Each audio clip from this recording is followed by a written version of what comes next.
Subscribe कीजिए हमारे channel Sonipat 24 को। सबसे पहले लेटेस्ट खबरें देखने के लिए बेल आइकन को दबाइए। करनाल के बस्तारा टोल पर किसानों पर हुए लाठीचार्ज पर अब राजनीतिक पार्टियां भी रोटी सेकने में जुट गई हैं और हरियाणा में विपक्षी दल सरकार के खिलाफ मोर्चा खोले हुए हैं। हरियाणा कांग्रेस ने सभी जिलों में इसके खिलाफ प्रदर्शन किया।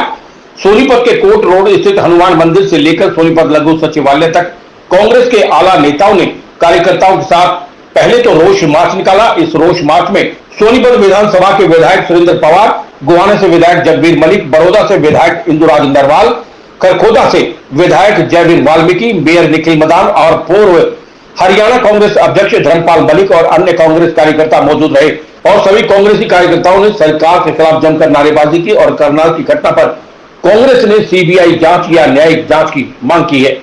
इस मौके पर कांग्रेस के गोहाना से विधायक जगबीर मलिक, बड़ौदा से विधायक इंदुराज नरवाल और मेयर निखिल मदान ने करनाल में किसानों पर हुए लाठीचार्ज पर बोलते हुए कहा कि आज सभी जिलों के मुख्यालय पर कांग्रेस करनाल की घटना पर प्रदर्शन कर रही है और डीसी के माध्यम से राज्यपाल को ज्ञापन सौंपा जा रहा है कि करनाल की घटना पर या तो सीबीआई जांच हो या फिर न्यायिक जांच हो, जिससे दूध का दूध और पानी का पानी हो जाए कि आखिरकार किसके कहने पर करनाल के तत्कालीन एसडीएम ने किसानों के लिए सिर फोड़ने और टांग को तोड़ने की बात कही है।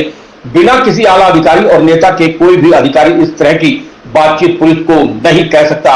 वहीं उन्होंने कहा कि ये तीनों कृषि कानून जल्द से जल्द वापस हो और कांग्रेस हमेशा से ही किसानों की आवाज उठाती रही है और आगे भी उठाती रहेगी। उन्होंने कहा कि सरकार किसानों पर अत्याचार कर रही है, जो कि कांग्रेस नहीं सहेगी। कांग्रेस किसानों के साथ कंधे से कंधा मिलाकर खड़ी है। उन्होंने कहा कि अब डीसी और एसडीएम को इतनी पावर दे दी गई है कि वो किसानों के हितों के फैसले करेंगे, लेकिन अगर करनाल के तत्कालीन एसडीएम जैसे अधिकारी किसानों के फैसले करने लग गए तो किसानों का क्या हाल होगा, ये तो जग जाहिर है। सोनीपत 24 के लिए रमेश कुमार की रिपोर्ट। किसान की जो भूमि अधिग्रहण कानून 2013 में जो अमेंडमेंट की है वो बड़ी घातक है। किसान के लिए जो है किसान को बर्बाद करने की अमेंडमेंट है, जिसमें कांग्रेस राज में जो कानून बना था रिहेबिलिटेशन का, जैसे 75% कंसेंट के साथ ये अधिग्रहण होना था, वो तो शर्त खत्म कर दी इस नए कानून में जो अमेंडमेंट हुई है। इसके अलावा जो डीसी को पावर दे दी सारी और रिहेबिलिटेशन जैसे प्लॉट मिलना था, उसको नौकरी सरकारी मिलनी थी परिवार में, ये सारी चीजें खत्म कर गए। डिप्टी कमिश्नर को इतना पावरफुल बना दिया है कि वो एक चाहे तो 1 घंटे के अंदर सारी जमीन का कब्जा ले सकता है और उस पर ही रेट निर्धारित कर सकता है। उसकी अपील न दलील, मतलब किसान के लिए कोई रास्ता नहीं छोड़ा। पहले 3 कृषि कानूनों ने बर्बाद किया था। अब इस अमेंडमेंट से जो पीपी नोट पर जो प्रोजेक्ट बनने थे उसकी भी सरकार जमीन अधिग्रहण करेगी। वो भी एक बड़ा भारी जो पीपी नोट पर किसानों का सौदा जो है उसे होता था जो मालिक से, वो भी खत्म कर दिया। करनाल में जो एसडीएम ने जो ऑर्डर करे, जो सिर पर लठ मारो सीधे लठ मारो, कानून में कहीं ऐसा प्रावधान नहीं है।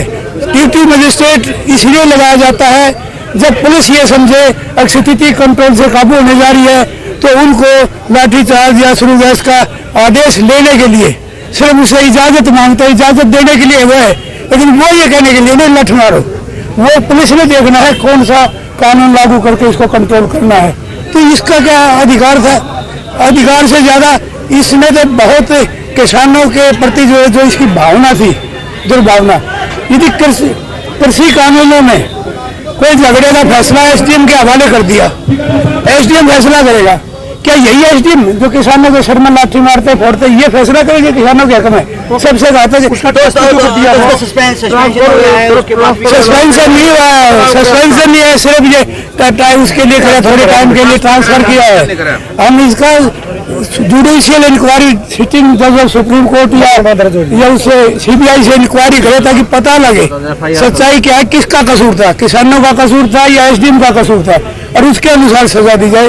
हम ये मांग करते हैं। कांड तो बहुत बड़ा कांड है। आपने देखा करनाल में किसानों को लठ मारने का आदेश दिया गया, सिर फोड़ने का आदेश दिया गया और इसके हम तीनों काले कानूनों के खिलाफ राज्यपाल को ज्ञापन देने आए हैं। और दूसरा एक और कृषि वो ले गया है पहले अगर आप किसानों को 24 घंटे में जमीन एक्वायर कर सकते हो, कोई भी आप कहीं भी आप उसके लिए जा नहीं सकते, ना एसडीएम के पास ना कोर्ट में। जो लाठीचार्ज हुआ उसको लेकर अब क्या स्टैंड रहने वाला है? हमारा खुला स्टैंड है, हम किसानों के साथ हैं और जिस एसडीएम ने उलट मारने का आदेश दिया उन पर उनके खिलाफ मुकदमा दर्ज होना चाहिए और उनको सस्पेंड कर अंदर जाना चाहिए। आज पूरे हरियाणा के अंदर कांग्रेस पार्टी हर जिले के अंदर प्रदर्शन कर रही है। जो 3 काले कानून किसानों के ऊपर थोपे गए और आज सरकार से हम ये मांग करते हैं कि भी काले कानून वापस ले। और जो आज करनाल में 28 तारीख को किसानों के साथ अत्याचार हुआ, किसान जहां पर सीएम साहब का प्रोग्राम था उससे 15 किलोमीटर दूर थे, शांतिपूर्वक अपना प्रदर्शन कर रहे थे, उधर जाकर किसानों को उत्साहित करना और उनसे जाकर उनके ऊपर लाठीचार्ज करना, ये कहाँ का एक तरीका है? सिर्फ और सिर्फ किसानों को परेशान किया जा रहा है, जहां पर वो पूरे हरियाणा में शांतिपूर्वक अपनी मांग रहे हैं, प्रदर्शन कर रहे हैं। और ये हमारे, मैं समझता हूँ कि हमारे राइट्स हैं कि भाई अपनी मांग हम शांतिपूर्वक तरीके से मांग सकते हैं। उसके बावजूद भी वहाँ इतने किसानों का सर फोड़ा गया, चोट मारी गई, एक किसान भाई शहीद हुआ जिसके अंदर। तो मैं सरकार को यही कहना चाहूँगा, ये अत्याचारी तरीका अपना बंद करे, 3 काले कानून वापस ले। और जो आज किसान पूरे देश में धरने पे बैठे हैं, इनकी मांगों को मांगे। जो किसान बॉर्डर पर बैठे हैं उनको हरियाणा के मुख्यमंत्री कह रहे हैं कि हरियाणा के नहीं है, अदर स्टेट के ज़्यादा हैं। अगर आज वो हरियाणा के नहीं हैं, तो जब बीजेपी के प्रोग्राम गांव में होते हैं तो वहां पर उनका रोक कौन करता है? कोई पंजाब के किसान आके थोड़ी ना करते हैं। हरियाणा के किसान, वहीं के लोकल किसान, उसी गांव के किसान उनको रोकने का काम करते हैं। और उसका